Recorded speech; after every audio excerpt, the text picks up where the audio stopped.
Hello दोस्तों, क्या आप किसी कॉम्पिटेटिव एग्जाम की तैयारी कर रहे हैं या किसी कॉम्पिटेटिव एग्जाम की तैयारी करने का सोच रहे हैं?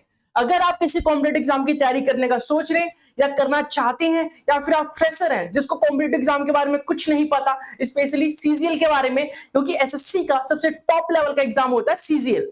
तो सबसे पहला काम होता है हमें कॉम्पिटेटिव एग्जाम की तैयारी करने के लिए, सबसे पहला काम होता है सिलेबस के बारे में जानना कि हमें क्या पढ़ना है, कितना पढ़ना है, कहां से पढ़ना है और कैसे पढ़ना है, सिलेबस को कैसे कंप्लीट करना है और क्या छोड़ना है और क्या पढ़ना है, क्या इंपॉर्टेंट है, किस पे फोकस करना है।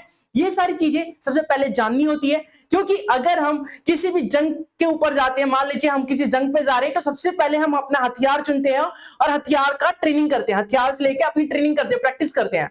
तो कॉम्पिटेटिव एग्जाम को क्रैक करने के लिए उसका हथियार है सिलेबस। तो सिलेबस को जानना और उसको समझना बहुत ही इंपॉर्टेंट है। तो इस क्लास में, इस वीडियो में हम पूरी डिटेल में कवर करने वाले हैं, डिस्कस करने वाले हैं, सिलेबस का पोस्टमार्टम करने वाले हैं। तो अपनी कुर्सी की पेटी बांध लीजिए, हम चलते हैं सिलेबस के जंगल सफारी पे। कहीं आप इस सिलेबस की दुनिया में खो से ना जाए, इसलिए जरूर से संभाल के बैठिएगा और अच्छे से ध्यान से सुनिएगा। तो सबसे पहला सवाल, आप किसी भी कॉम्पिटेटिव एग्जाम में जाते हैं तो सबसे पहला सवाल क्या होता है कि सीजीएल 2025 के लिए अगर हम तैयारी कर रहे हैं तो क्या पढ़ें और क्या छोड़ें, क्योंकि हमारे पास सिलेबस का पूरा समुद्र है और उस समुद्र में अगर हम पूरा पढ़ते रह गए तो हम खो जाएंगे। तो हमें पता होता है कि कुछ चीजें जो बहुत इंपॉर्टेंट है उस पर ज्यादा ध्यान देना है, कुछ चीजें जो इंपॉर्टेंट नहीं है उसको छोड़ देना है। तो हमें क्या पढ़ना है, क्या छोड़ना है, इस लेक्चर के माध्यम से, इस वीडियो के माध्यम से आपको सारा चीज पता चल जाएगा सीजीएल के बारे में कि सीजीएल क्या होता है, क्या पढ़ना है, क्या छोड़ना है, सीजीएल में कितने क्वेश्चन आते हैं, कौन कौन से क्वेश्चन आते हैं, किस टॉपिक से कितने क्वेश्चन आते हैं, कहां से फ्री में तैयारी करें और किस लेवल की तैयारी करें और बेसिक से कहां से पढ़े, सारी चीजें डिस्कस की जाएगी। तो अगर आपका ये सवाल है तो इस सवाल का जवाब है मेरे पास कि सबसे पहले हम सीजीएल का सिलेबस डिस्कस करेंगे। सिलेबस डिस्कस करेंगे कि एसएससी सीजीएल 2025 के लिए सिलेबस क्या है। तो ऑर्गेनाइजेशन जो है, स्टाफ सिलेक्शन कमीशन जो है एसएससी का एग्जाम कंडक्ट कराती है। ठीक है, एसएससी सीजीएल का जो एग्जाम है वो स्टाफ सिलेक्शन कमीशन कंडक्ट कराती है, जिसे हम एसएससी बोलते हैं। ठीक है जी। सीजीएल की बात करें, एग्जाम का नाम हमारा सीजीएल है। कैटेगरी क्या है जिसमें हम सिलेबस डिस्कस कर रहे हैं। सिलेक्शन प्रोसेस की बात करें तो टीयर 1 और टीयर 2 दो टीयर होते हैं हमारे पास। एक टीयर 1 होता है, एक टीयर 2, जिसे हम पेपर 1 पेपर 2 बोल सकते हैं। पेपर 1 जो होता है वो क्वालिफाइड नेचर का होता है, मतलब पेपर 1 को हमें क्वालिफाई करना होता है बस। पेपर 2 की बात करें हम तो पेपर 2 जो होता है उससे आपकी मेरिट लिस्ट बनती है, उससे आपको पता चलता है कि कितने नंबर आए हैं और कितने से सिलेक्शन होगा। तो पेपर 1 को बस क्वालिफाई करना होता है आप लोगों को, और पेपर 2 में आपके नंबर जुड़ते हैं, मेरिट लिस्ट बनता है और जितने नंबर आएंगे उसके हिसाब से आपको पोस्ट दी जाती है, रैंक दी जाती है। क्लियर है? चलिए जी, बात करते हैं एग्जामिनेशन मोड की। तो एग्जामिनेशन मोड जो है हमारा ऑनलाइन होता है, मतलब ऑनलाइन एग्जाम्स होते हैं हमारे। जितने भी एग्जाम्स होते हैं एसएससी द्वारा वो सारे ऑनलाइन होते हैं, कंप्यूटर बेस्ड होते हैं। बात करें इसमें क्वेश्चन किस टाइप के आएंगे, तो क्वेश्चन जो होते हैं एमसीक्यू टाइप के होंगे। तो आप लोग सोच रहे होंगे एमसीक्यू हुई तो टाइप के हैं, एक क्वेश्चन में 4 ऑप्शन है, हम एबीसी में से कुछ भी तुक्का भेड़ के आंसर निकाल लेंगे, कभी ना कभी तो सिलेक्शन हो ही जाएगा। तो ऐसा आप सोच रहे हैं तो बिल्कुल गलत सोच रहे हैं, क्योंकि आपको नेगेटिव मार्किंग का सामना करना पड़ सकता है अगर आप तुक्का भेड़ते हैं तो। क्योंकि आप नेगेटिव मार्किंग का देखेंगे वेटेज 0.5 का है, 0.5 का वेटेज है नेगेटिव मार्किंग का। अगर नेगेटिव मार्किंग नहीं होता तो सब यही सोचते हैं कि तुक्का भेड़ के हम कभी ना कभी एग्जाम तो निकाल ही लेंगे, हम तुक्का क्यों ना भेड़े, ज्यादा से ज्यादा क्वेश्चन अटेम्प्ट क्यों ना करें। तो ज्यादा से ज्यादा क्वेश्चन अटेम्प्ट करने का मैटर नहीं है, मैटर इस बात का है कि क्वेश्चन कि जो हमारी क्वेश्चन का जो लेवल है वो समझना है, एक्यूरेसी हमारी ठीक होनी चाहिए, हमारी जो एक्यूरेसी और एफिशिएंसी वो ठीक होनी चाहिए। अगर एक्यूरेसी बहुत अच्छी है, 85 से 90 के बीच में है, तो आपका अच्छा नंबर बन सकता है। लेकिन अगर आप तुक्का भेड़ते हैं तो एक्यूरेसी पूरी खराब हो जाएगी, नेगेटिव में भी नंबर आ सकते हैं आप लोगों के। आपने कभी सुना है कि नेगेटिव 10 नंबर आ गए? हाँ जी, आ सकते हैं। आप एक बार मॉक टेस्ट उठाइए और दे के देखिए, अगर आप तुक्का भेड़ते हैं तो नेगेटिव नंबर आएगा कि नहीं। बात करते हैं टोटल कितने क्वेश्चन है। तो टोटल हमारे 100 क्वेश्चन आते हैं, टोटल 100 क्वेश्चन आते हैं, 200 नंबर का पेपर होता है, मतलब एक क्वेश्चन 2 नंबर का होगा और हमारे 0.5 नंबर का नेगेटिव मार्किंग रहेगा। ठीक है जी। पेपर हमारा पेपर 1 पेपर 2 रहेगा। और ये जो पेपर 3 है ना, ये पेपर 3 कुछ नहीं है, पेपर 3 में हमें जाना होता है और कंप्यूटर बेस पे टाइपिंग टेस्ट दे के आना होता है। पेपर 3 में टाइपिंग टेस्ट करके आना होता है, तो उसकी तो टेंशन ही नहीं है, बस पेपर 1 और पेपर 2 पे ध्यान देना है हमें, क्योंकि टाइपिंग तो हो ही जाती है। बात करते हैं इसका सिलेबस क्या है। हम ये समझ गए कि अच्छा जी इसमें कितने क्वेश्चन आते हैं, कितने नंबर के क्वेश्चन आते हैं, कितना टाइम मिलता है हमें और क्या क्या पूछा जाता है, लेकिन कौन कौन से टॉपिक, कौन कौन से सब्जेक्ट पूछे जाते हैं, किस सब्जेक्ट की तैयारी करनी चाहिए हमें, कौन से सब्जेक्ट को फोकस करना चाहिए, कौन सा सब्जेक्ट जो है गेम चेंजर बन सकता है हमारे लिए, तो ये सारा डिस्कस करना है। तो इसको डिस्कस करने के लिए हम देखेंगे कि टीयर 1 में एग्जाम पैटर्न क्या रहने वाला है। टीयर 1 का एग्जाम पैटर्न क्या रहने वाला है, तो टीयर 1 का एग्जाम पैटर्न में सबसे पहला टॉपिक जो है आपको देखने को मिलेगा जनरल इंटेलिजेंस और रीजनिंग का। जनरल इंटेलिजेंस और रीजनिंग के इसके 25 क्वेश्चन होंगे और 50 नंबर का होगा, मतलब एक क्वेश्चन 2 नंबर के होंगे, 25 क्वेश्चन पूछे जाएंगे, 50 नंबर का होगा। अच्छा, आप सोच रहे होंगे कि जनरल इंटेलिजेंस और रीजनिंग, ये तो पहली बार नाम सुन रहे हैं, रीजनिंग क्या होता है? तो रीजनिंग कोई सब्जेक्ट नहीं होता।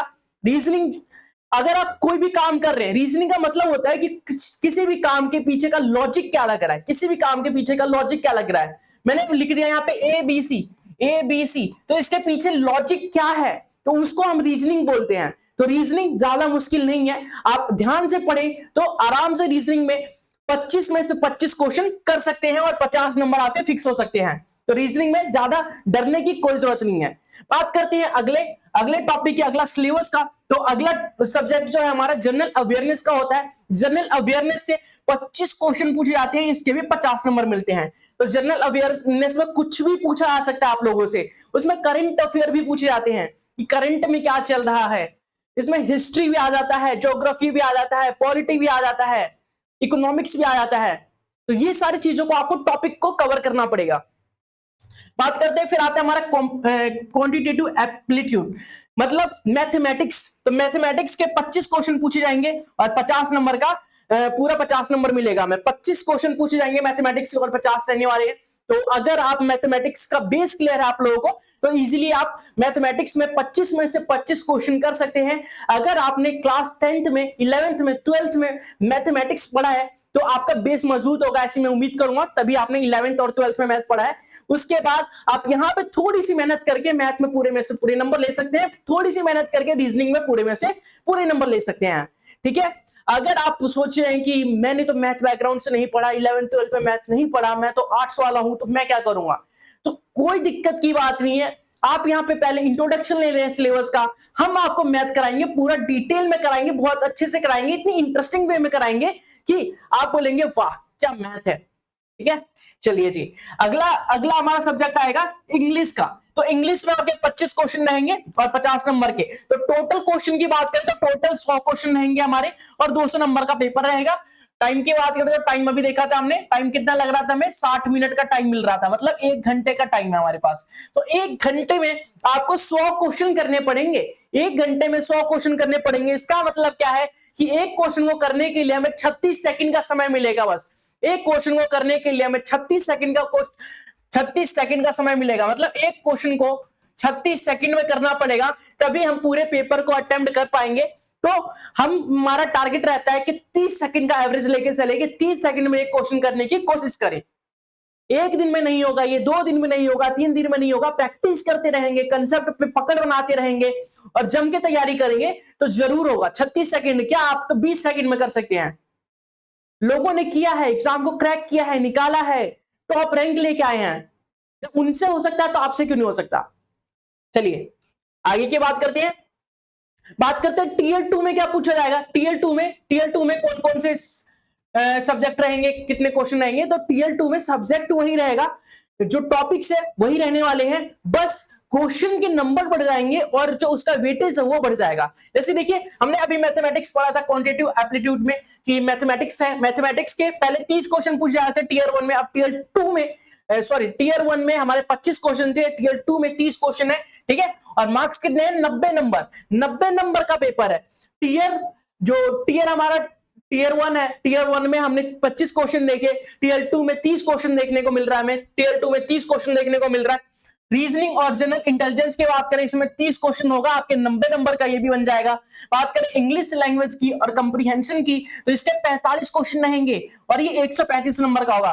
तो आप सोच सकते हैं कि इंग्लिश यहाँ पे गेम चेंजर बन सकता है मेरिट लिस्ट में इंग्लिश गेम चेंजर बन सकता है। तो इंग्लिश को टारगेट जरूर से करेंगे, क्योंकि इंग्लिश देखिए 45 क्वेश्चन पूछे जा रहे हैं, 135 नंबर इंग्लिश के हैं बस।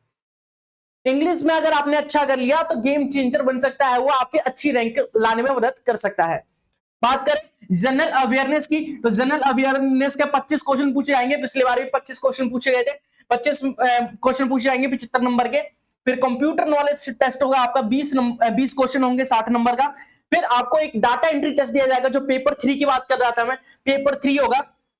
पेपर 3 होगा, उसमें डाटा एंट्री टेस्ट होगा, जिसमें कि आपको डाटा दिया जाएगा, उसे एंटर करना होगा और देखा जाएगा कि आपकी कितनी स्पीड है।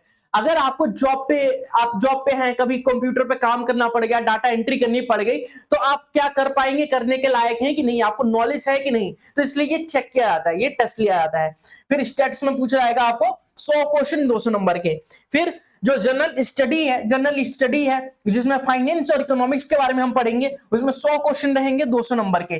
तो ये रहने वाला हमारा पूरा शेड्यूल कि टीयर 1 में क्या क्या पूछा जाता है, टीयर 2 में क्या पूछा जाता है, कहां से कौन सा क्वेश्चन पूछा जाएगा, किस टॉपिक का, किस सब्जेक्ट का कितना वेटेज है, ये चीज है सीजीएल के लिए, एसएससी सीजीएल 2025 के लिए।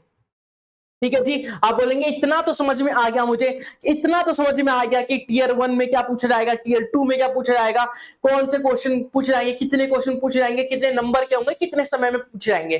ठीक है, अब हमें ये जानने की इच्छा हो रही है कि हम मैथ का सिलेबस कहां से पढ़े। आपके दिमाग में आ रहा होगा कि मैथ का सिलेबस क्या है, मैथ का सिलेबस क्या है जी, मैथ का सिलेबस बताइए हमें, क्योंकि सबसे ज्यादा चिंता तो मैथ की ही है।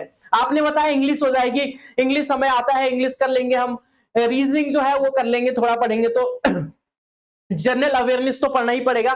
मैथ जो है, मैथ दिक्कत क्रिएट कर सकता है, तो मैथ का सिलेबस पता होना चाहिए हमें, मैथ का सिलेबस क्या है। तो चलिए जी मैथ के सिलेबस के बारे में जान लेते हैं।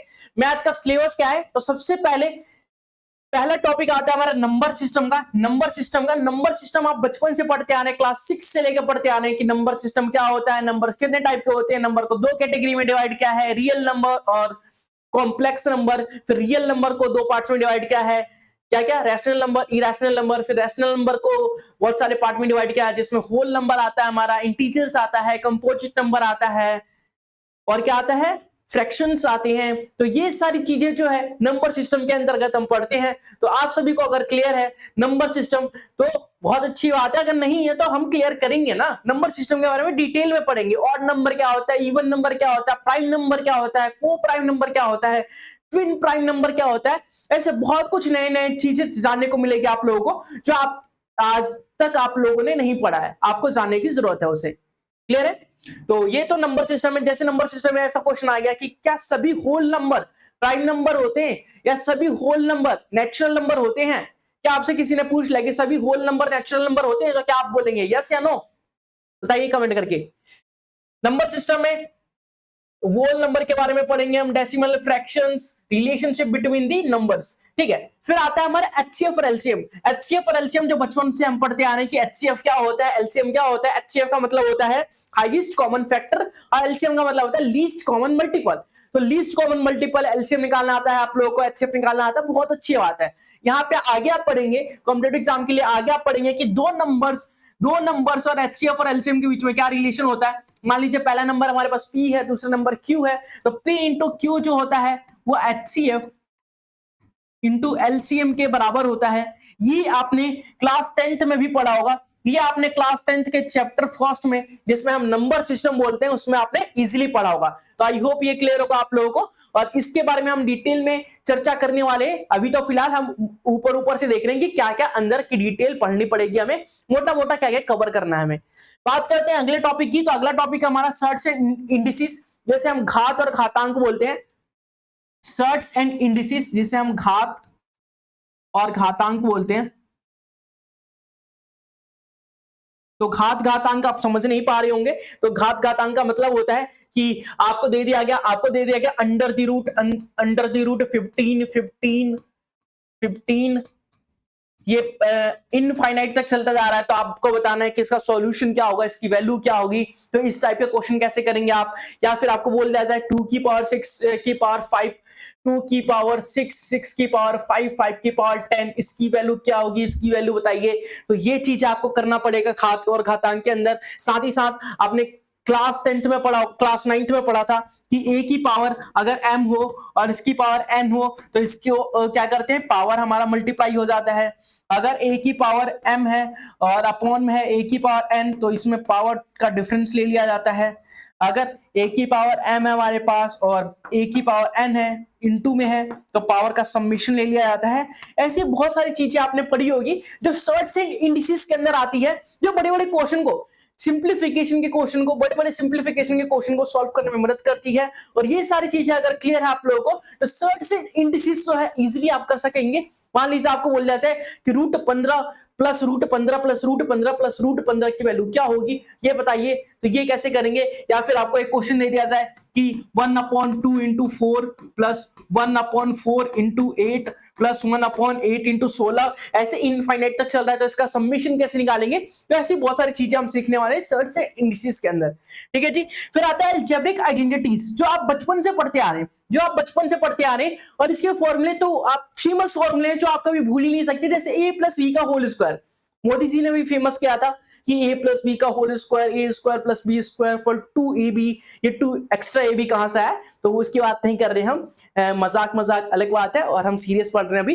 तो आपने अलजेब्रिक आइडेंटिटी पढ़ा था कि a प्लस बी का होल स्क्वायर क्या होता है, a प्लस बी का होल क्यूब क्या होता है, a माइनस बी का होल क्यूब क्या होता है, या फिर a cube plus b cube plus c cube minus 3ab की वैल्यू क्या होती है। तो ऐसी बहुत सारी चीजें जो अलजेब्रा के अंदर हम पढ़ने वाले, अलजेब्रा के अंदर हम कवर करने वाले हैं। तो अलजेब्रा के अंदर बहुत ही इंपॉर्टेंट चीजें हैं जिसे हमें कवर करना है। मान लीजिए आपको दे रखा हो x प्लस 1/x की वैल्यू 2 है, और आपसे पूछ लिया जाए कि x की पावर 5 प्लस 1/x की पावर 5 की वैल्यू क्या है, तो आप क्या बता पाएंगे, आप क्या बताएंगे।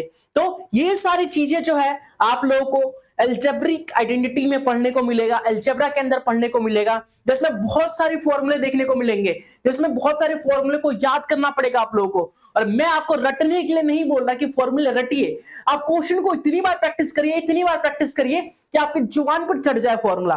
आपको सोते हुए भी कोई पूछे तो आप बता दें। अगर आपसे कोई पूछे सोते हुए भी नींद में कि a प्लस बी का होल स्क्वायर क्या होता है, तो आप बोलेंगे ना a square plus b square plus 2ab। क्या आपको सोचना पड़ता है इस फॉर्मूले के बारे में, क्या आप सोचते हैं फॉर्मूले का आंसर देने से पहले कि a प्लस बी का होल स्क्वायर क्या होना चाहिए, क्या होगा, क्या था, नहीं ना, क्योंकि बचपन से सुनते आ रहे, बचपन से देखते आ रहे, बचपन से पढ़ते आ रहे। तो ऐसे ही सारे फॉर्मूले को करना पड़ेगा आप लोगों को। बात करते हैं परसेंटेज की, तो परसेंटेज अगला टॉपिक आता है हमारा परसेंटेज। तो परसेंटेज कैसे निकालते हैं, परसेंटेज क्या होता है, एक्सप्लेन करने की जरूरत नहीं है, क्योंकि आप सभी को पता है कि आपने बचपन से सीखा है कि अच्छा मैं 6 में था ना तो मेरे 80% आए थे। कैसे निकालते थे परसेंटेज, आपके टोटल नंबर ऊपर, आपके जितने नंबर आए हैं ऊपर, टोटल नंबर नीचे, इंटू 100 करते थे, ऐसे ही तो परसेंटेज निकालते थे। और परसेंटेज जो है बहुत बड़ा गेम चेंजर बन सकता है। क्यों, परसेंटेज आपको डीआई के अंदर भी देखने को मिलेगा, परसेंटेज जो है डीआई के अंदर भी देखने को मिलेगा, प्रॉफिट एंड लॉस के अंदर भी देखने को मिलेगा, फिर आपको डिस्काउंट के अंदर भी देखने को मिलेगा, सिंपल इंटरेस्ट और कंपाउंड इंटरेस्ट में भी देखने को मिलेगा। मतलब परसेंटेज हर एक चैप्टर में घुसा हुआ है। तो परसेंटेज को पकड़ के रखना है, उससे दोस्ती करके रखनी है, ताकि हमें बाद में दिक्कत का सामना ना करना पड़े, दिक्कत क्रिएट ना हो जाए। तो परसेंटेज के क्वेश्चन पूछे जा सकते हैं। मान लीजिए मैंने बोल दिया कि बाय 2 गेट 1 3,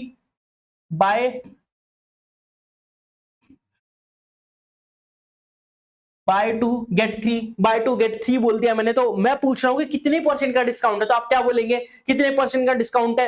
या फिर आपको 1,20,000 की चीज है और 1,40,000 में बेच दी तो कितने परसेंट का प्रॉफिट हुआ। तो ये सारी चीजें जो है आपको क्लियर होनी चाहिए, और ये बेसिक चीजें क्लियर होगी ऐसी मैं उम्मीद करूंगा।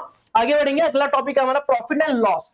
प्रॉफिट एंड लॉस जो है आप अच्छे से कर सकते हैं, ऐसे उम्मीद करूंगा मैं। प्रॉफिट एंड लॉस का कर सकते हैं, जैसे मैंने मान लिया कि मैं आपसे अगर पूछूं कि 10 रुपए का मैंने 2 पेन खरीद के लाया और मैंने 10 रुपए के 1 पेन बेचे, तो कितने का प्रॉफिट हुआ, कितने का प्रॉफिट हुआ। तो देखेंगे आप 1 पेन की कीमत कितनी पड़ेगी, 5 रुपए पड़ेगी। 1 पेन 10 रुपए में बेच दिया मैंने, मतलब कि 100% का प्रॉफिट बढ़ गया। 5 की लाया 10 में बेच दिया, 100% का प्रॉफिट कमा रहा हूं मैं। तो ऐसे आप प्रॉफिट एंड लॉस निकाल सकते हैं। जैसे कि मैंने अभी बोला बाय 2 गेट 1 फ्री, मतलब 2 खरीदने पे 1 फ्री। आपने रियल लाइफ में तो देखा ही होगा ऐसा, मार्ट्स में क्या आता है, सुपर मार्ट्स में, मॉल वगैरह में। तो इसमें डिस्काउंट कितना मिल रहा है, तो देखिए आपके पास आर्टिकल कितने आ रहे हैं, 2 खरीदा आपने 1 फ्री मिला, तो आप घर पे कितना सामान लेके आएंगे, तो आप बोलेंगे 3 सामान लेके आ रहे हैं, लेकिन फ्री कितना लिया आपने, 1 फ्री मिला। तो बता देंगे कितना परसेंट हो जाएगा, तो 100/3, और इसे सॉल्व करेंगे तो कितना आएगा, सॉल्व करेंगे तो परसेंटेज आ जाएगा। सॉल्व भी करना है क्या? ठीक है, 3 या 9, 1 10, 3 या 9, 33.33% का डिस्काउंट है हमारे पास, 33.33% का डिस्काउंट है। तो आई होप आपको ये सारी चीजें क्लियर होगी और इन सारी चीजों के बारे में थोड़ी थोड़ी नॉलेज आपको होगी, ताकि अगर आपको टॉपिक बताया जाए, कराया जाए, टॉपिक के बारे में इंट्रोडक्शन दिया जाए, तो आप इजिली रिलेट कर पाए, समझ पाए, ताकि आपको कोई भी दिक्कत का सामना ना करना पड़े, कि आपको ये ना लगे कि कुछ नया है, आपको ये लगे कि हाँ हमने पढ़ा है, धुंधला धुंधला कुछ याद आ रहा, ब्लर सा दिख रहा है हमें कुछ। ठीक है, ऐसा थोड़ा होना चाहिए। अगले टॉपिक की बात करें तो अगला टॉपिक है हमारा सिंपल इंटरेस्ट और कंपाउंड इंटरेस्ट। बहुत ही फेमस टॉपिक है एसएससी का, सिंपल इंटरेस्ट और कंपाउंड इंटरेस्ट। कंपाउंड और सिंपल से एक एक क्वेश्चन तो पूछे ही जाते हैं, सब कंपाउंड इंटरेस्ट और सिंपल इंटरेस्ट से क्वेश्चन तो पूछे ही जाते हैं। कंपाउंड सिंपल इंटरेस्ट का बेसिक फॉर्मूला आपको पता है, बचपन से करते आ रहे हैं। एसआई का जो फॉर्मूला होता है PRT/100 होता है। जो कंपाउंड इंटरेस्ट है उसका भी फॉर्मूला होता है हमारे पास, अमाउंट का फॉर्मूला अलग से होता है, रेट का फॉर्मूला अलग से होता है। तो बहुत सारे फॉर्मूले हैं, लेकिन हम यहाँ पे फॉर्मूले का यूज नहीं करेंगे। हम किसी भी टॉपिक को करने के लिए उसका फॉर्मूले का यूज नहीं करने वाले, क्योंकि आप सभी को पता है अगर फॉर्मूले का अप्लाई करें हम तो कम से कम 2 मिनट तो लगेगा ही लगेगा। और हमने स्टार्टिंग में देखा था कि हमें एक क्वेश्चन को 36 सेकंड के अंदर करना है, मतलब फॉर्मूले का काम तो नहीं होगा यहाँ पे, फॉर्मूला बस नाम के लिए है। जैसे हमारे देश का जो नॉमिनल हेड होता है वो कौन होता है? प्रेसिडेंट होता है ना। नॉमिनल हेड जो होता है वो प्रेसिडेंट होता है, लेकिन रियल हेड कौन होता है? तो पीएम होता है, प्राइम मिनिस्टर होता है। तो ऐसे ही ये नॉमिनल हेड है, ये फॉर्मूले नॉमिनल हेड है। रियल हेड है हमारे सिंपल ट्रिक्स, शॉर्टकट तरीके, जिसका यूज करके हम कुछ ही सेकंड्स में आंसर निकाल सकते हैं। क्लियर है? जैसे आप किसी बैंक में जाते हैं, लोन लेते हैं, तो वहां पे इंटरेस्ट किस रूप में मिलता है? कंपाउंड इंटरेस्ट के रूप में मिलता है। तभी तो लोन चुकाते चुकाते आप थक जाते हैं। जितना आपने लोन लिया था उससे ज्यादा दे देते हैं, फिर भी कंप्लीट नहीं होता। क्यों? कंपाउंड इंटरेस्ट लगा जाता है, मतलब लोन के ऊपर लोन लग रहा है। मैंने मान लिया 100 रुपए उधार लिया और मैंने बोला कि 10% के हिसाब से मैं आपको इंटरेस्ट दूंगा उस पर, तो 100 रुपए का 10% दूंगा। पहले साल तो 10 रुपए हो जाएगा, दूसरे साल 110 रुपए का 10% दूंगा तो 11 रुपए का देना पड़ेगा। तो ऐसे ही लोन की अमाउंट बढ़ती जाएगी बढ़ती जाएगी बढ़ती जाएगी। तो ये होता है हमारा कंपाउंड इंटरेस्ट। क्लियर है सभी को? ठीक है, फिर हम पढ़ेंगे एवरेज, औसत, जिसे हम औसत बोलते हैं हिंदी में, जिसे हम माध्य के नाम से भी जानते हैं। आपने मीन पढ़ा होगा, इसे एक्स बार से डिनोट किया जाता है। तो एवरेज कैसे निकाला जाता है? तो एवरेज आपको पता है कि summation of all observation upon total number of observation करके हम एवरेज को निकाल लेते हैं। अब एवरेज में आपसे क्वेश्चन कैसे पूछे जाएंगे? क्या आप जैसे 10th में करते थे वैसे पूछे जाएंगे? नहीं जी, आपसे कुछ अलग टाइप के क्वेश्चन पूछे जाएंगे। आपसे कोई क्वेश्चन पूछ लिया, आपसे एग्जामिनर पूछ लिया कि बताइए एक ग्रुप था, एक स्कूल है, एक क्लास है जिसका जो एवरेज है वो 50 है। ठीक है, फिर एक नया बच्चा आता है उस क्लास के अंदर, एक नया बच्चा क्लास के अंदर आता है और एवरेज जो है इंक्रीज हो जाता है, 2 से 50 से 52 हो जाता है। तो आपको बताना है नए बच्चे की वेट कितनी होगी। तो क्या आप लोग ऐसे कर पाएंगे? या फिर आपसे बोल दिया गया कि एक स्कूल है जिसमें कुछ बच्चों का जो एवरेज है वो 20 किलो के बराबर है, कुछ बच्चों का एवरेज जो है 20 किलो के बराबर है। एक बच्चा जो है उस क्लास से चला जाता है और उसकी जगह पे दूसरा बच्चा आता है, उसे रिप्लेस करके दूसरा बच्चा आता है, तो एवरेज जो है वो 5 से बढ़ जाता है। तो नए बच्चे का जो वेट है वो कितना होगा? तो ऐसे ऐसे क्वेश्चन पूछे जाते हैं एवरेज से, जिसमें थोड़ा सा दिमाग लगाना पड़ता है, थोड़ी सी बेसिक कंसेप्ट का यूज करना होता है और थोड़ा सा पेशेंस रख के करना होता है, ताकि हम इजीली आंसर को निकाल पाए। क्लियर है सभी को? और एवरेज में एक चीज और, कि अगर आपका एवरेज 50 है, किसी भी चीज का जो एवरेज है आपके पास 50 दे रखा है, ठीक है, और आपको बोला गया कि सभी नंबर्स में, प्रत्येक नंबर में हमने 5-5 ऐड कर दिया, तो एवरेज में क्या इफेक्ट पड़ेगा? तो प्रत्येक नंबर में जोड़ा है तो एवरेज में भी 5 इंक्रीज हो जाएगा, मतलब एवरेज हमारा 55 हो जाएगा। डायरेक्ट क्वेश्चन पूछा जाता है, कई बार डायरेक्ट क्वेश्चन पूछा जाता है, तो ये चीज ध्यान रखेंगे आप लोग। ठीक है, एवरेज का फॉर्मूला क्या होता है? तो सिग्मा एक्स अपॉन एन के बराबर होता है, summation of all observation upon number of observation के बराबर होता है। बात करें पार्टनरशिप की, अगर आप कॉमर्स बैकग्राउंड से हैं, अगर आपने कॉमर्स पढ़ी है तो आपने बिजनेस स्टडी में पार्टनरशिप के बारे में पढ़ा होगा, अकाउंट्स में पार्टनरशिप के बारे में पढ़ा होगा कि 2 पार्टनर्स होते हैं, वो मिलके बिजनेस को स्टार्ट करते हैं, फिर प्रॉफिट कुछ होता है, प्रॉफिट शेयरिंग करते हैं। तो इस टाइप के क्वेश्चन आते हैं आप लोगों को कि 2 आदमी ए और बी है, जिसमें ए ने 10,000 की कैपिटल लगाई, बी ने 20,000 की कैपिटल लगाई, ठीक है, और साल के अंत में 20,000 का प्रॉफिट हुआ, तो बताइए ए और बी कितना कितना प्रॉफिट मिलेगा, प्रॉफिट का शेयर जो है कितना कितना होगा। तो इस टाइप के क्वेश्चन करने को देखने को मिलते हैं हमें। साथ ही साथ अगर आपसे बोल दिया जाए कि ए जो है किसी बिजनेस को स्टार्ट करता है 20 लाख कैपिटल के साथ, और बी आता है 10 महीने बाद और फिर वो 40 लाख कैपिटल लेके आता है, और जो एंड है, एंड ऑफ द ईयर हमारा जो प्रॉफिट होता है वो 10,000 का होता है, तो बताइए कि बी का शेयर कितना होगा। तो ऐसे अब जो टाइम होता है, टाइम ड्यूरेशन के अकॉर्डिंग भी जो हमारा रेशियो है वो चेंज हो जाता है। तो रेशियो पे ध्यान देना है कि रेशियो में क्या इफेक्ट पड़ रहा है पार्टनरशिप के अकॉर्डिंग, कि कैपिटल कितना लेके आए और रेशियो कितना लेके आए, मतलब कि हमारा कितना टाइम है और कितना कैपिटल है, उन दोनों का मल्टीप्लाई का जो रेशियो आएगा उसी में हम प्रॉफिट को शेयर करते हैं, वही हमारा प्रॉफिट शेयरिंग रेशियो होता है।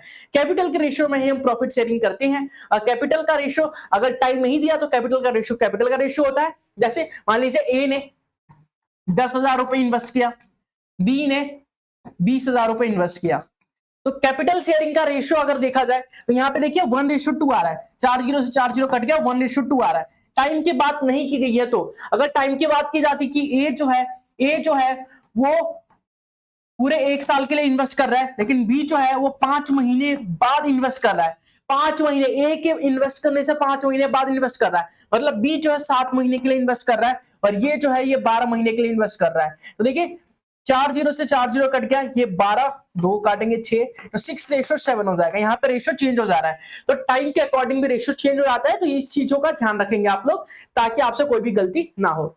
बात करें अगले टॉपिक की, तो अगला टॉपिक आता है हमारा प्रॉब्लम विद एजेस की। कि एजेस के बीच में प्रॉब्लम्स क्या है, एजेस के बीच में हमारी प्रॉब्लम्स क्या है। कि मान लीजिए आपसे बोला जाए कि राम है, राम की जो एज है, उसकी डॉटर है, मान लीजिए राम की डॉटर, क्या माने कुछ भी मान लीजिए, राम की डॉटर श्याम तो नहीं मान सकते, खैर राधा मान लीजिए, राम की डॉटर राधा है, राधा का जो एज है वो राम की एज का हाफ है, तो 5 साल बाद उनका रेशियो दे रखा है, एज का रेशियो दे रखा है, तो आपको बताना है कि राम की प्रेजेंट एज क्या होगी। तो ऐसे ऐसे क्वेश्चन पूछे जाते हैं, या फिर आपसे बोल दिया गया कि राम और श्याम का जो प्रेजेंट एज है वो 2:1 की फॉर्म में है, 10 साल बाद उनकी जो एज है वो उनका रेशियो जो होता है 20:1 हो जाता है, तो आपको बताना है कि श्याम की एज क्या होगी। तो इस टाइप के क्वेश्चन जो है जिसमें एज के बारे में डिस्कस किया जाता है, एज से रिलेटेड क्वेश्चन पूछे जाते हैं, वो चीजें हम करने वाले हैं इसमें एज डिटर्मिनेशन में, जिसमें हम सीखेंगे। मान लीजिए आपसे क्वेश्चन बोल दिया गया कि एक फैमिली है जिसमें 4 मेंबर हैं, 4 मेंबर का जो एवरेज एज है वो 20 साल है, ठीक है, 4 मेंबर का जो एवरेज एज है वो 20 साल के बराबर है, ठीक है। 5 साल बाद एक बच्चे का जन्म होता है, तो एवरेज एज जो है वो हो जाता है हमारा 25 साल। तो आप बताइए कि बच्चे की एज क्या है। ऐसे ऐसे क्वेश्चन क्रिएट किए जाते हैं, तो ऐसे ऐसे क्वेश्चनों पे ध्यान देने की जरूरत है। आपको एवरेज और जो प्रॉब्लम विद एजेस है उसको साथ में कंबाइन करके भी पूछा जा सकता है। ये कोई रूल नहीं है कि एवरेज का एवरेज ही पूछा जाएगा और एजेस का एजेस में ही पूछा जाएगा। 2-3 टॉपिक को मिला के क्वेश्चन भी क्रिएट किया जा सकता है, अगर लेवल बढ़ाना हो तो, डिफिकल्टीज लेवल बढ़ाना हो तो। और कॉम्पिटिटिव एग्जाम में डिफिकल्ट कितना होता है वो आप एक बार देंगे तो पता चल जाएगा। बात करते हैं टाइम एंड वर्क की मतलब कार्य और समय की। तो समय और कार्य में हम पढ़ने वाले हैं कि एक आदमी है, मान लीजिए ए आदमी है, ए है और बी है। ए किसी काम को 10 दिनों में कर लेता है, बी किसी काम को 40 दिनों में कर लेता है। अगर ए और बी साथ में काम करे तो वही काम कितने दिनों में कंप्लीट हो जाएगा। तो ऐसे ऐसे क्वेश्चन पूछे जाते हैं। या फिर बोल दिया जाए कि एक आदमी है, एक औरत है और एक लड़का है, वो तीनों मिलके एक दीवार को, एक 100 मीटर दीवार को बना देते हैं 10 दिन के अंदर। एक आदमी है, एक लड़का है और एक औरत है, वो तीनों मिलके 10 दिन के अंदर एक 100 मीटर दीवार को बना देते हैं। तो 2 आदमी, 2 लड़के और 2 औरत मिलके 100 मीटर दीवार को कितने दिनों में बना लेंगे। तो ये सारी चीजें भी क्वेश्चन पूछे जाते हैं। या फिर आपसे ये पूछा जा सकता है कि एक बंदर है, एक पोल के ऊपर चढ़ रहा है, वो उतर रहा है, चढ़ रहा है, उतर रहा है। मान लीजिए 50 मीटर लंबा पोल है, उस पे बंदर 2 मीटर चढ़ता है, 1 मीटर नीचे खिसक जाता है, 2 मीटर चढ़ता है, 1 मीटर नीचे खिसक जाता है। तो कितनी बार कोशिश करे या कितने समय के बाद वो पोल के ऊपर चढ़ जाएगा, ये भी बताना है। आप लोगों को बहुत सारे क्वेश्चन सीखने को मिलेंगे, यहाँ पे बहुत सारी चीजें देखने को मिलेगी। तो आप लोगों को टाइम एंड वर्क से रिलेटेड भी आपको सीखना पड़ेगा, आपको समझना पड़ेगा कि टाइम एंड वर्क से रिलेटेड कैसे कैसे क्वेश्चन आते हैं और कैसे कैसे हमें करना होता है। बात करते हैं अगले टॉपिक की, तो पाइप एंड सिस्टम की, जिसमें टंकी और नल देखने को मिलता है हमें, जिसमें बोला जाता है ये टाइम एंड वर्क का ही एक पार्ट है, टाइम एंड वर्क का ही पार्ट रहने वाला है पाइप एंड सिस्टम, जिसमें हमें बोला जाता है कि दो नल है हमारे पास, एक टंकी को भर देते हैं, दो नल जो है एक टंकी को, मान लेते हैं नल ए जो है एक टंकी को 10 घंटे में भरता है, सेम नल बी जो है एक टंकी, उसी टंकी को 20 घंटे में भरता है, और नल सी जो है उस टंकी को खाली करने में 60 घंटे का समय लेता है। अगर तीनों नलों को एक साथ खोल दिया जाए तो आप बताइए टंकी कितने घंटे में भर जाएगी या कितने घंटे में खाली हो जाएगी। तो ऐसे ऐसे क्वेश्चन भी पूछे जाते हैं पाइप एंड सिस्टम से। तो पाइप एंड सिस्टम से ऐसे ऐसे क्वेश्चनों को कवर करने की जरूरत है, और ऐसे ऐसे क्वेश्चनों को हम डिस्कस करने वाले हैं पाइप एंड सिस्टम नाम के टॉपिक में। क्लियर है सभी को? चलिए, आई होप ओवरव्यू हो गया होगा, इतना समझ में आ चुका होगा कि सिलेबस में क्या क्या पूछा जा रहा है, क्या क्या कवर करने की जरूरत है और कैसे कैसे हम कर सकते हैं। अगला टॉपिक देखते हैं मिक्सचर एंड एलिगेशन का। मिक्सचर एंड एलिगेशन, जिसमें हम देखेंगे कि दो से ज्यादा चीजें मिला दी जा रही है, फिर प्रॉफिट कमाया जा रहा है, बेचा जा रहा है। मान लीजिए एक दूध की दुकान है, एक डेयरी है, जिसमें एक जो डेयरी वाला आदमी है, जो बंदा है, वो 10 लीटर दूध में 2 लीटर पानी मिला देता है, 10 लीटर दूध में 2 लीटर पानी मिला देता है, और एग्जामिनर पूछना चाहता है कि दूध और पानी का रेशियो 1:1 करने के लिए उसे कितने लीटर पानी की आवश्यकता होगी या कितने लीटर पानी मिलाना होगा। क्लियर है? तो ऐसे क्वेश्चन पूछे जाते हैं। साथ ही साथ आपसे बोल दिया जाए कि एक दुकानदार है, एक शॉपकीपर है, जिसके पास 2 किस्म की चावलें हैं, एक 20 रुपए किलो चावल है, 20 रुपए किलो चावल है, और एक 80 रुपए किलो चावल है। लेकिन उसे मिडल के जो ग्राहक है उसे भी कवर करना है, जो 20 रुपए वाले से ऊपर खरीदना चाहते हैं और 80 रुपए वाले से नीचे खरीदना चाहते हैं। ठीक है, 20 रुपए वाले किलो जो है ज्यादा सस्ता हो गया और 80 रुपए किलो वाला ज्यादा महंगा हो गया। लेकिन कुछ ग्राहक ऐसे हैं जो इनके बीच में प्राइस में खरीदना चाहते हैं। तो दुकानदार क्या करता है कि चावल 20 रुपए वाला चावल को उठाता है, 40 रुपए 80 रुपए वाला चावल को उठाता है और मिला देता है, और उन्हें 60 रुपए में बेच देता है, 60 रुपए पर केजी के हिसाब से बेच देता है। तो आपसे एग्जामिनर पूछना चाहता है कि किस रेशियो में मिलाया जाए कि वो 60 रुपए पर किलो के हिसाब से चावल बिकेगा, 60 रुपए किलो के हिसाब से पर चावल बिकेगा। तो ऐसे ऐसे क्वेश्चन भी पूछे जाते हैं आप लोगों से।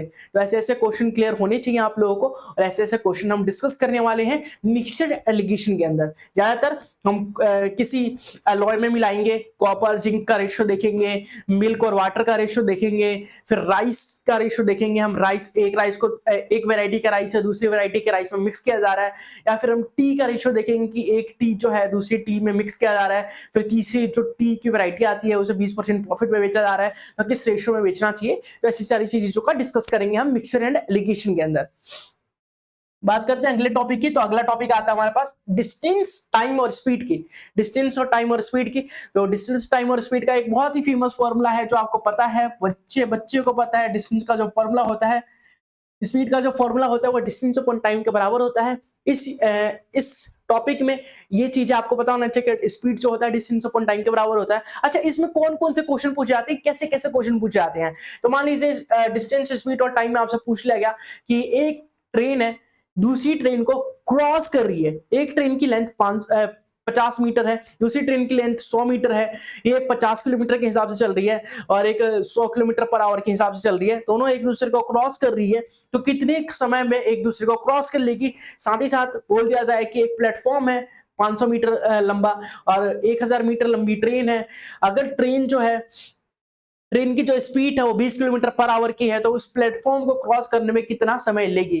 तो ऐसे ऐसे क्वेश्चन भी डिस्कस की जाती हैं। या फिर आपसे ऐसा पूछ लिया गया कि एक ट्रेन है, उसके अंदर जो है एक आदमी बैठा हुआ है, दूसरी ट्रेन उस ट्रेन को क्रॉस कर रही है, उस आदमी को क्रॉस कर रही है, तो कितने समय में उस आदमी को क्रॉस कर लेगी, कितने समय में कोई ट्रेन जो है किसी ब्रिज को क्रॉस कर लेगी। ये सारी चीजें जो है हम टाइम, स्पीड और डिस्टेंस में पढ़ते हैं। साथ ही साथ इसमें एक चीजों का ध्यान रखना होता है जिसका नाम है यूनिट। तो यूनिट कन्वर्जन में आना चाहिए आप लोगों को, यूनिट का भी ध्यान रखना पड़ेगा। तो यूनिट कन्वर्जन का देखिए, जैसे आपको बोल दिया जाए कि किलोमीटर पर आवर को मीटर पर सेकंड में करके बताइए, तो कैसे चेंज करेंगे। तो किलोमीटर पर आवर को मीटर पर सेकंड में चेंज करने के लिए आपको 5/18 से मल्टीप्लाई करना होता है। अगर मीटर पर सेकंड को किलोमीटर पर आवर बनाना है तो 18/5 से मल्टीप्लाई करना होता है। तो ये सारी चीजों का जो आपका ध्यान रखना पड़ता है, इन सारी चीजों पे फोकस करना पड़ता है। छोटी छोटी चीजों का अगर आप ध्यान रखते हैं तो इजीली क्वेश्चन को टैकल कर पाएंगे, क्वेश्चन कम समय में ज्यादा कर पाएंगे और एक्यूरेसी आपकी बनी रहेगी, स्पीड बनी रहेगी। तो ये सारी चीजों का ध्यान में होना चाहिए आप लोगों के। साथ ही साथ अगला टॉपिक देखिए, problem based on train, vote and stream. Train की तो बात कर ली हमने, वोट एंड स्ट्रीम की बात करें तो वोट एंड स्ट्रीम का क्या है, नाव और धारा है, जिसको हिंदी में हम नाव और धारा बोलते हैं, धारा बोलते हैं। तो आपने देखा होगा कि हम ऋषिकेश हरिद्वार वगैरह में जाते हैं तो राफ्टिंग करते हैं, रिवर राफ्टिंग करते हैं। तो नदी का जो फ्लो है, उस फ्लो में अगर हम जाएंगे तो हमें कुछ करने की जरूरत नहीं पड़ेगी। नदी का फ्लो जिस डायरेक्शन में जा रहा है उस डायरेक्शन में हमारी वोट जा रही है, तो हमें जो वो चप्पू होता है उसे चलाने की जरूरत नहीं पड़ती। लेकिन अगर नदी के अपोजिट डायरेक्शन में हम चल रहे, अपोजिट डायरेक्शन में अपनी वोट को लेके जा रहे हैं, तो हमें चप्पू चलाने की जरूरत पड़ती है और हमें मेहनत भी ज्यादा लगती है, समय भी ज्यादा लगता है। इससे क्या सीखने को मिल रहा है, तो इससे दो टॉपिक जनरेट होता है, दो कंसेप्ट आते हैं यहां से, डाउन स्ट्रीम और अप स्ट्रीम, डाउन स्ट्रीम और up stream.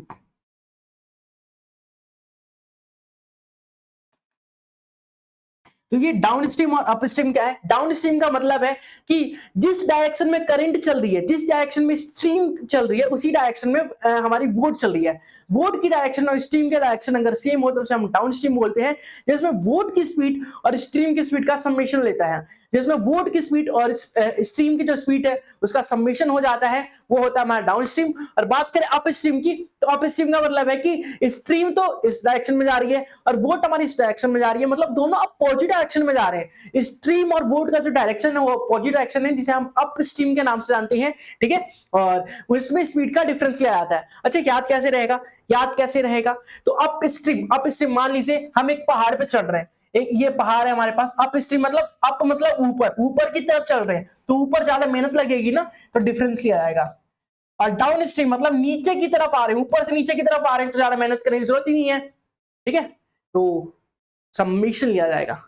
I hope clear होगा आप लोगों को, आई होप क्लियर होगा। अगला देखिए जी, सबसे बड़ा टॉपिक आता है हमारा मेंसुरेशन का सबसे बड़ा टॉपिक आता है। तो मेंसुरेशन में हम देखेंगे क्या क्या कर सकते हैं। मेंसुरेशन में बहुत सारे टॉपिक आते हैं और सबसे इंपॉर्टेंट टॉपिक है मेंसुरेशन का, क्योंकि यहीं से एग्जामिनर फंसाने की कोशिश करता है और यहीं से प्रॉब्लम क्रिएट हो जाना स्टार्ट हो जाता है।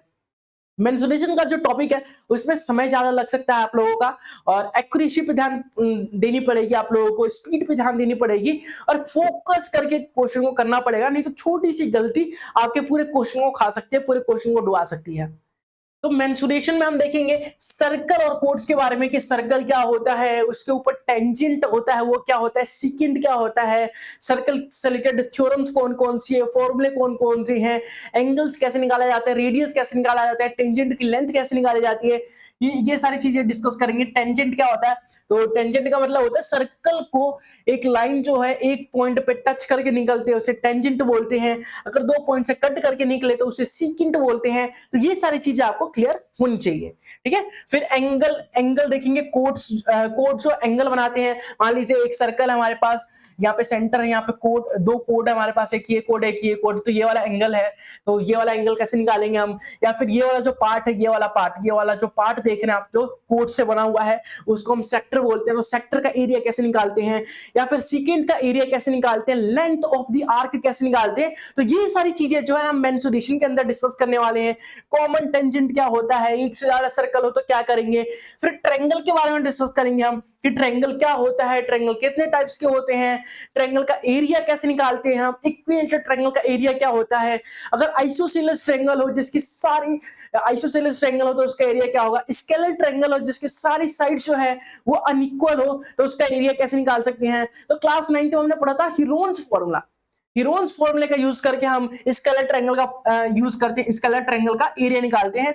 हीरोन्स फॉर्मूला क्या होता है आपको याद है क्या, तो सेमी पेरीमीटर निकालते हैं, पहले सेमी पेरीमीटर को हम एस बोलते हैं। सेमी पेरीमीटर कैसे निकालते हैं, ए प्लस बी प्लस सी अपॉन 2 करके, और फिर हम करते हैं एरिया निकालने के लिए under the root s minus a, s minus b और एस माइनस सी करते हैं, ठीक है। फिर आते हैं क्वाड्रिलेटर की, फिर क्वाड्रिलेटर की बात करते हैं हम। क्वाड्रिलेटर्स क्या होते हैं, क्वाड्रिलेटर कितने प्रकार के होते हैं, कौन कौन सी प्रॉपर्टी ये होती है, किसकी प्रॉपर्टी कौन सी होती है, ये सारी चीजें। फिर आता है हमारा पॉलीगन की, रेगुलर पॉलीगन क्या होता है, पॉलीगन की साइड्स कैसे निकालते हैं, पॉलीगन का फॉर्मूला क्या होता है, यूनिवर्सल फॉर्मूला बताता हूं पॉलीगन के लिए। पॉलीगन के लिए यूनिवर्सल फॉर्मूला बताता हूं जो कि हर किसी में काम आ सकता है, 1/2 NA², फिर आता है 360/N, ये होता है हमारा 360/N, ये होता है हमारा पॉलीगन का तरीका। पॉलीगन को सॉल्व करने का तरीका। यहाँ पे थीटा भी हो सकता है, यहाँ पे थीटा भी हो सकता है। तो ये होता है फॉर्मूला, यूनिवर्सल फॉर्मूला होता है पॉलीगन का। इसमें बहुत सारे पॉलीगन दे दिया जाएंगे, या फिर किसी प्रकार का एक षटभुज दे दिया जाएगा, 6 भुजा वाला पॉलीगन दे दिया जाएगा, 7 भुजा वाला दे दिया जाएगा। बोले जाएगा इसका एरिया निकालिए, तो एरिया कैसे निकालेंगे, तो इस फॉर्मूला रखेंगे। एन जो है साइड्स को डिनोट कर रहा है, ए जो है वो साइड की लेंथ को डिनोट कर रहा है, और थीटा जो है एंगल को डिनोट करेगा कि एंगल कितना है। तो इनको सॉल्व करके हमें एरिया मिल जाएगा। तो इससे अगर आपसे बोल दिया जाए कि एक्सटीरियर एंगल और इंटीरियर एंगल क्या होता है, एक्सटीरियर एंगल का मतलब होता है बाह्य कोण, इंटीरियर एंगल का मतलब होता है अंतः कोण। तो इन दोनों का समेशन क्या होता है, तो एक्सटीरियर एंगल और इंटीरियर एंगल का जो समेशन होता है वो 180 के बराबर होता है। अगर आपसे बोल दिया जाए कि हमारा जो एक्सटीरियर एंगल है वो 60 है, और एक पॉलीगन है उसमें बताइए कितनी साइड्स है। अगर मान लीजिए एक पॉलीगन आपके पास, एक पॉलीगन दे दिया जाए, ठीक है, हमें नहीं पता कितनी साइड्स है उसमें, उसका एक्सटीरियर एंगल अगर 60 है, तो आपको बताना है कि कितनी साइड्स है उस पॉलीगन में। तो साइड्स निकालने का भी फॉर्मूला होता है हमारे पास, पॉलीगन की साइड्स निकालने का भी फॉर्मूला होता है। 360 को हम एक्सटीरियर एंगल से डिवाइड कर देते हैं तो साइड निकल जाती है, जैसे कि 6। अगर 60 डिग्री का एंगल बन रहा है उन दोनों के बीच में, दो लाइन के बीच में, दो साइड्स के बीच में 60 डिग्री का कोण बन रहा है, तो 6 साइड्स होंगे उस पॉलीगन के, 6 साइड्स होंगे। जैसे जैसे जैसे देखिए 1 2 3 4 5 6, ऐसे वाला। क्लियर है सभी को, डायमंड जैसा, क्लियर है। आगे देखते हैं, आगे क्या पढ़ सकते हैं, राइट प्रिज्म के बारे में पढ़ सकते हैं कि प्रिज्म क्या होता है, पिरामिड्स क्या होते हैं, कैसे निकालते हैं उसका एरिया। फिर सर्कुलर कोन के बारे में पढ़ सकते हैं कि कोन क्या होता है जी। ये जो कोन होता है बर्थडे टोपी वाला, जो हम बर्थडे में टोपी पहनते हैं, हैप्पी बर्थडे टू यू करते हैं, वो उसका एरिया कैसे निकाल सकते हैं, उसका सरफेस एरिया कैसे निकाल सकते हैं, उसका वॉल्यूम कैसे निकाल सकते हैं हम। फिर ये जो कोन का ये लाइन दिख रही है, इसे क्या बोलते हैं, तो इसे हम स्लैंट हाइट बोलते हैं, जिसे एल से डिनोट किया जाता है। हिंदी में इसे तिर्यक ऊंचाई बोला जाता है। इसको निकालने का भी एक अलग से फॉर्मूला है, इसके भी अलग से ड्रामे हैं, जिसको हम h² + r² का अंडर रूट करके निकालते हैं। एल का फॉर्मूला होता है ये। फिर सर्कुलर सिलेंडर क्या होता है जी, जो आपने गिलास देखा है ना, जो घर में गिलास में पानी पीते हैं वो सिलेंडर होता है हमारा। तो उसका वॉल्यूम कैसे निकाल सकते हैं, उसका टोटल सरफेस एरिया कैसे निकाल सकते हैं, उसका कर्व सरफेस एरिया कैसे निकाल सकते हैं। अगर आपसे बोल दिया जाए कि एक सिलेंडर है, उसके ऊपर कोन लगा दिया गया है, तो इसका एरिया बताइए क्या होगा, या इस पर पेंट करने का जो कॉस्ट होगी वो कितनी होगी। तो ऐसे ऐसे क्वेश्चन पूछे जाते हैं, थोड़े ट्रिपिकल टाइप के होते हैं, थोड़े कैलकुलेशन ज्यादा होती है, तो आपको ध्यान से करने की जरूरत है। और आपकी कैलकुलेशन जो होती है वो इसकी स्पीड अच्छे से, पकड़ मजबूत होनी चाहिए कैलकुलेशन पे। बात करें स्पेयर की, तो आपने एक गोला देखा होगा, फुटबॉल। मान लीजिए आपके पास एक फुटबॉल है, क्वेश्चन हो रहा है आपके पास फुटबॉल है एक, अब उस फुटबॉल को हमने फाड़ दिया, या फिर फुटबॉल का वॉल्यूम पूछ लिया जाए कि स्पेयर का वॉल्यूम बताइए, या फिर आपसे बोल दिया जाए कि एक स्पेयर है जिसे हम पिघला के बहुत सारे कोन बना रहे हैं, तो कितने कोन बना सकते हैं, ये आपसे पूछा जा सकता है। बहुत सारे क्वेश्चन पूछे जा सकते हैं। आपसे बोला जा सकता है एक इन्वर्टेड आपके पास कोन है, एक उल्टा कोन है, उल्टे कोन में हम कितना, उल्टे कोन में पानी भरा हुआ है, ठीक है, उल्टे कोन में हमने पानी भर दिया, ठीक है, और उसमें छोटे छोटे स्पेयर की गोले जो कंचे बोलते हैं वो डाल दिया, तो पानी कितना बाहर निकलेगा, कितने कंचे डालेंगे हम। तो ये सारी चीजें जो है क्वेश्चन पूछे जाते हैं, थोड़े कॉम्प्लिकेटेड होते हैं, ध्यान से करने की जरूरत होती है। फिर हेमिस्फीयर आ गया, स्पेयर आ गया, हेमिस्फीयर आ गया, फिर आपके पास रेक्टेंगुलर आ गया, रेक्टेंगुलर पैरेललोग्राम आ गया, फिर राइट पिरामिड्स आ गए, ट्रायंगल्स आ गए, स्क्वायर बेस वाले आ गए। तो ये सारी चीजें हमें डिस्कस करना है मेंसुरेशन पार्ट के अंदर। मेंसुरेशन पार्ट के अंदर ये सारी चीजें हम डिस्कस करने वाले हैं। बात करते हैं अगले टॉपिक की, तो अगला टॉपिक आता है हमारा geometry and coordinate geometry. Geometry और कोऑर्डिनेट ज्योमेट्री। ज्योमेट्री में हमें 2-3 इक्वेशन ले दिया जाए, या फिर बोल दिया जाए कि 3 कोऑर्डिनेट्स हैं आपके पास, किसी ट्रायंगल के 3 कोऑर्डिनेट्स है, इसका डिस्टेंस निकाल के बताइए। या फिर आपको बोल दिया जाए कि किसी ट्रायंगल के 3 कोऑर्डिनेट्स हैं, तो इसका एरिया निकाल के बताइए, कैसे निकाल सकते हैं। मान लीजिए आपको एक ट्रायंगल दिया जाए, इसके कोऑर्डिनेट्स है 2 4 3, 5, 6, 2। अब इसका एरिया पूछ लिया गया कि ट्रायंगल का एरिया बताइए क्या हो सकता है, कैसे निकालेंगे हम ट्रायंगल का एरिया। या फिर आपसे ये पूछ लिया गया कि अच्छा ये बताइए किस टाइप का ट्रायंगल है, किस टाइप का ट्रायंगल है, ये 3 कोऑर्डिनेट्स है हमारे पास, तो किस टाइप का ट्रायंगल है, क्या राइट एंगल ट्रायंगल है, आइसोसेलेस ट्रायंगल है, इक्विलेटरल ट्रायंगल है, स्केलर ट्रायंगल है, कौन सा ट्रायंगल है।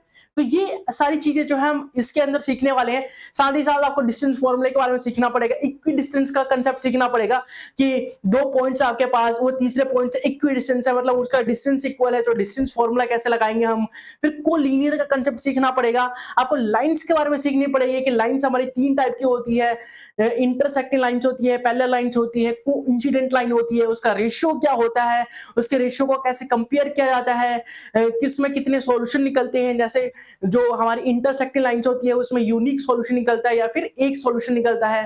जो हमारी पैरेलल लाइंस होती है उसमें सॉल्यूशन ही निकलता, क्योंकि वो एक दूसरे को कभी काट ही नहीं सकती। ट्रेन की पटरियां देखी आप लोगों ने, वो कभी नहीं मिलती ना एक दूसरे से, तो ये एक दूसरे से कभी काट ही नहीं सकती। और आप लोगों ने पढ़ा है कि जब एक लाइन दूसरी लाइन को क्रॉस करते हैं, जितनी बार क्रॉस करते हैं उतने सॉल्यूशन निकलते हैं, क्रॉस ही नहीं कर रही तो सॉल्यूशन की बात ही नहीं है।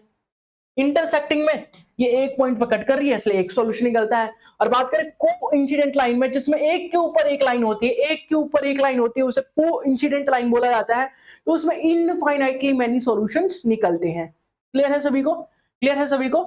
आगे बात करते हैं trigonometry, most important and most difficult topic भी बोल सकते हैं इसे। अगर आपको बेसिक क्लियर नहीं है, ट्रिग्नोमेट्री से डर लगता है, तो आपके लिए बहुत ही डिफिकल्ट है, बहुत ही इंपॉर्टेंट टॉपिक है, बहुत सारे क्वेश्चन आते हैं, कम से कम 2 क्वेश्चन तो पूछे ही जाते हैं। आपको ट्रिग्नोमेट्री के सारे फॉर्मूले, साथ ही साथ गोल्डन फॉर्मूला भी पता होना चाहिए। 3 आइडेंटिटी जो है उसे गोल्डन फॉर्मूले के नाम से जाना आता है, वो भी आपको पता होना चाहिए। साथ ही साथ आपको कॉम्प्लीमेंट्री एंगल कंसेप्ट क्लियर होना चाहिए कि कॉम्प्लीमेंट्री एंगल कैसे लगाते हैं, कब लगाते हैं। ट्रिग्नोमेट्री टेबल याद होनी चाहिए, ट्रिग्नोमेट्री टेबल कैसे बनाते हैं, ट्रिग्नोमेट्री के रेशियो क्लियर होने चाहिए आप लोगों को, तभी आप ट्रिग्नोमेट्री को कर पाएंगे। बात करें 3 गोल्डन फॉर्मूले की, तो वो हम बचपन से पढ़ते आ रहे हैं, बचपन से तो नहीं, खैर हमने क्लास 10th से पढ़ा है, जब से हमने ट्रिग्नोमेट्री के बारे में जाना है, थोड़ा परिचय लिया है, तब से हम पढ़ते आ रहे हैं वो फॉर्मूला। कौन कौन से फॉर्मूले आपको पता है, sine square theta plus cos square theta जो वैल्यू है 1 के बराबर होती है, 1 प्लस टेन स्क्वायर थीटा की जो वैल्यू होती है वो सेक स्क्वायर थीटा के बराबर होती है। बात करें 1 प्लस कॉट स्क्वायर थीटा की जो वैल्यू होती है वो होती है हमारी कॉसेक स्क्वायर थीटा के बराबर। तो ये 3 गोल्डन फॉर्मूले होते हैं जिसका हमें क्लियर होना चाहिए, और ट्रिग्नोमेट्री टेबल के सारे एंगल्स आपको क्लियर होने चाहिए, आपकी जवान पे टिप्स पे होने चाहिए। अगर मैंने बोला साइन 30 मतलब 30 क्या एंगल बताइए, क्या होगा उसका वैल्यू, साइन 50, साइन 60 या साइन 15 डिग्री, तो साइन 15 डिग्री की वैल्यू क्या होगी। अगर मैंने बोलता है कि साइन 15 डिग्री की वैल्यू मुझे बताइए, find the value of sine 15 degree, तो कैसे निकालेंगे। तो आपको ऐसे क्वेश्चन करने के लिए साइन 45 माइनस 30 लिखेंगे, 45 में से 30 गया 15, तो ऐसे लिखेंगे। फिर साइन ए माइनस बी का फॉर्मूला लगाएंगे, जिसमें sine A cos B minus cos B cos A sine B, ऐसा फॉर्मूला लगाया जाता है। तो ये सारे फॉर्मूले, ये सारे आइडेंटिटी अगर क्लियर है तभी आप ट्रिग्नोमेट्री को चेस कर सकते हैं, नहीं तो ट्रिग्नोमेट्री आपसे आगे निकल जाएगी और आपकी नैया डगमगा जाएगी। क्लियर है। आगे बढ़ेंगे हाइट एंड डिस्टेंस, जिसे हम ट्रिग्नोमेट्री एप्लीकेशन ऑफ ट्रिग्नोमेट्री के नाम से जानते हैं। हाइट एंड डिस्टेंस जिसे हम एप्लीकेशन ऑफ ट्रिग्नोमेट्री के नाम से जानते हैं। तो एप्लीकेशन ऑफ ट्रिग्नोमेट्री तभी हो पाएगा जब आप ट्रिग्नोमेट्री को इजीली कवर कर पाएंगे। तो क्लियर है। तो एप्लीकेशन ट्रिग्नोमेट्री में हम देखेंगे कि एक टावर है और एक बच्चा उस टावर को देख रहा है, जिसकी एंगल जो है 60 डिग्री की है, एंगल ऑफ एलिवेशन 60 डिग्री का है। टावर की हाइट जो है वो मान लेते 12 मीटर के बराबर है। तो टावर से और बच्चे की दूरी जो है कितनी है ये निकालना है। तो ऐसे क्वेश्चनों को यहां से किया जाता है हाइट एंड डिस्टेंस से, जिसे हम एप्लीकेशन ऑफ ट्रिग्नोमेट्री के नाम से भी जानते हैं। फिर लास्ट टॉपिक आता है हमारा डीआई, जिसे डाटा इंटरप्रिटेशन बोलते हैं, जिसमें हिस्टोग्राम आ गया, फ्रीक्वेंसी पॉलीगन आ गया, पाई चार्ट हो गया, बार ग्राफ हो गया। ये सारी चीजें जो है हम डीआई के अंतर्गत पढ़ते हैं। डीआई में हमें बार ग्राफ दे दिया जाएगा, उसमें कुछ कंपनीज के डाटा दे दिए जाएंगे, डाटा को कंपेयर करने का बोला जाएगा कि इस डाटा को ये कंपेयर करके बताइए, इसका रेशियो बता दीजिए, इसका एवरेज बता दीजिए, ये कितना परसेंट इंक्रीज हो गया, कितना परसेंट डिक्रीज हो गया। ये सारी चीजें हम डीआई के अंदर पढ़ते हैं। और डीआई को करने के लिए आपको 3 मिनिमम 3 टॉपिक पे कमांड होनी चाहिए। कौन कौन से? एक रेशियो एंड प्रोपोर्शन में, एक एवरेज में, एक रेशियो एंड प्रोपोर्शन में, एक एवरेज में और एक परसेंटेज में। एक रेशियो एंड प्रोपोर्शन में, एक एवरेज में और एक परसेंटेज में। तो ये इन सारे टॉपिक्स अगर कमांड बन जाते हैं आप लोगों को तो इजीली आप कर पाएंगे रेशियो एंड प्रोपोर्शन में। तो रेशियो एंड प्रोपोर्शन के बारे में देखिए। रेशियो एंड प्रोपोर्शन में तो रेशियो क्या होता है? दो नंबर्स होते हैं हमारे पास, उसको कंपेयर करने का तरीका होता है रेशियो हमारा। प्रोपोर्शन क्या होता है? दो रेशियो को कंपेयर करने का तरीका होता है प्रोपोर्शन। इसमें हमारे मेनली 4 प्रोपोर्शन होते हैं जिसे डायरेक्ट क्वेश्चन पूछा जाता है। जैसे फर्स्ट प्रोपोर्शन में जो हम x की वैल्यू निकालते हैं वो निकालते हैं AB/C करके। जो सेकंड प्रोपोर्शन है उसमें जो x की वैल्यू निकलती है हमारी √AB करके निकलती है। थर्ड प्रोपोर्शन में जो x की वैल्यू निकलती है वो निकलती है हमारी B² करके। फोर्थ प्रोपोर्शन में जो x की वैल्यू निकलती है हमारी वो निकलती है BC/A करके। तो ये 4 फॉर्मूले अगर क्लियर है आप लोगों को तो डायरेक्ट क्वेश्चन पूछा जाता है, आपका एक क्वेश्चन फिक्स हो जाएगा, इस टॉपिक से। तो ये क्वेश्चन आपको आने चाहिए और ये क्वेश्चन आप कर लेंगे ऐसी मैं उम्मीद करूंगा। तो इतना हमने सिलेबस तो डिस्कस कर लिया, तो ये सारा आई होप समझ में आया होगा। अच्छा, यहां तक तो आप लोग समझ गए होंगे कि सिलेबस क्या है। पूरी सिलेबस के बारे में राम कहानी पढ़ ली हमने कि क्या पूछा जा रहा है, कितना पूछा जा रहा है, मैथ में क्या पूछा जा रहा है, किस टॉपिक से क्या क्या पूछा जाएगा और कितने समय में करना होगा, हमें कितने क्वेश्चन करने होंगे, कौन सा टॉपिक इंपॉर्टेंट है। तो आपके मन में एक सवाल आ रहा होगा कि सीजीएल 2025 की तैयारी कहां से शुरू करें और क्या पढ़ें। सीजीएल 2025 की तैयारी कहां से शुरू करें, क्या पढ़े? तो आपको पढ़ने के लिए सबसे पहले जैसे कि मैंने बोला मैथ पे कमांड बनानी पड़ेगी आप लोगों को। सबसे पहले सभी जितने भी आपके टॉपिक्स हैं, चाहे वो मैथ हो, रीजनिंग हो, जीएस हो या फिर इंग्लिश हो, सबसे पहले आप बेसिक से स्टार्ट कीजिए। अपने बेसिक पे काम कीजिए, बेसिक को मजबूत कीजिए और धीरे धीरे थोड़ा थोड़ा करके पढ़िए। जैसे मान लीजिए आपको परसेंटेज बहुत अच्छा लगता है तो परसेंटेज से स्टार्ट कीजिए। जो सा टॉपिक आपको आसान लगता है, जो सा मस्त टॉपिक लगता है, जो आपको टॉपिक पहले से आता है, पहले उस पर कमांड कीजिए ताकि आपका धीरे धीरे इंटरेस्ट डेवलप होगा। और इंटरेस्ट डेवलप होगा तो आप धीरे धीरे टाइम को इंक्रीज करेंगे। जैसे पहले 2 घंटे पढ़ देते, अब 3 घंटे पढ़ने लगे, फिर 4, फिर 5, फिर 5, ऐसे करते करते पता नहीं 8 घंटे का बीत जाएंगे, आपको पता ही नहीं चलेगा और आपकी तैयारी कहां से कहां पहुंच जाएगी आप खुद एब्जॉर्ब करेंगे। तो इस टाइप से आपको बेसिक पे काम करना पड़ेगा पहले, ठीक है। तो आप बोलेंगे ये क्वेश्चन भी क्लियर होगा हमारे पास। तो हमारे पास एक और क्वेश्चन आ जाता है, क्वेश्चन की कंप्लीट सिलेबस फ्री में कहां से पढ़े। हाँ जी, तो आप लोग अगर यहां तक आ चुके हैं तो आपका बहुत बहुत धन्यवाद। आप अब सोच रहे होंगे कि ये सारी चीजें तो समझ में आ गई हमारे पास कि हम क्या करें क्या ना करें, कहां से पढ़ें, बेसिक पढ़ें पहले, कौन से टॉपिक को पहले पढ़ें, तो कंप्लीट सिलेबस फ्री में कहां से पढ़ें। तो ये जो टॉपिक है, ये जो आपका क्वेश्चन है, इस क्वेश्चन का सॉल्यूशन है हमारे पास। मैं अमन सिंह राजपूत आपको पूरी डिटेल में मैथ पढ़ाने जा रहा हूं, पूरे बेसिक से फाउंडेशन बैच को कवर करने जा रहा हूं। हमने ऑलरेडी मैथ की पूरी क्लासेस कवर कर ली है, प्रैक्टिस सेट कवर कर लिए हैं, लेकिन हम शुरू करेंगे सीजीएल 2025 को टारगेट करते हुए और बेसिक पे काम करेंगे। सबसे पहले बेस को मजबूत करेंगे। हम सारे टॉपिक को डिटेल में पढ़ने वाले, डिटेल में समझने वाले हैं। तो आपका जो ये डाउट है, ये जो क्वेश्चन है कि फ्री में कहां से पढ़े पूरे सिलेबस को, तो चाहे वो मैथ हो, चाहे रीजनिंग हो, चाहे जीएस हो, किसी भी सब्जेक्ट को आप इस चैनल के माध्यम से फ्री में पढ़ सकते हैं, बिल्कुल फ्री ऑफ कॉस्ट पढ़ सकते हैं। 1 रुपए 1 पैसा भी नहीं लगेगा आप लोगों का। तो आप लोग बिल्कुल निश्चिंत होकर पढ़ सकते हैं। साथ ही साथ आपको डेली बेस पे मॉक टेस्ट भी लिए जाएंगे। आपको ग्रुप के अंदर आपको ग्रुप के अंदर एंटर किया जाएगा जिसमें आपको डेली बेस पे मॉक टेस्ट देने को मिलेगा। साथ ही साथ आप 24 घंटे क्वेश्चन पूछ सकते हैं। आपको ग्रुप पे जुड़ने के लिए कुछ नहीं करना, आपके स्क्रीन पे एक नंबर दिख रहा होगा, उस नंबर पे आप हाई का मैसेज करिए, आपको ग्रुप में ऐड कर लिया जाएगा और आपका जो लक्ष्य है उसे प्राप्त करने में मदद किया जाएगा। तो आई होप आपको समझ में आ चुका होगा। सीजीएल से रिलेटेड आपको किसी प्रकार की कोई भी दिक्कत, कोई भी डाउट नहीं होगा और सारे प्रॉब्लम, सारे डाउट जो हैं क्लियर हो चुके होंगे। तो आज के लिए बस इतना ही। मिलेंगे फाउंडेशन बैच के अंतर्गत पूरे सिलेबस करते हुए, एक एक सिलेबस को डिटेल में पढ़ेंगे। अभी के लिए इजाजत दीजिए, बाय बाय।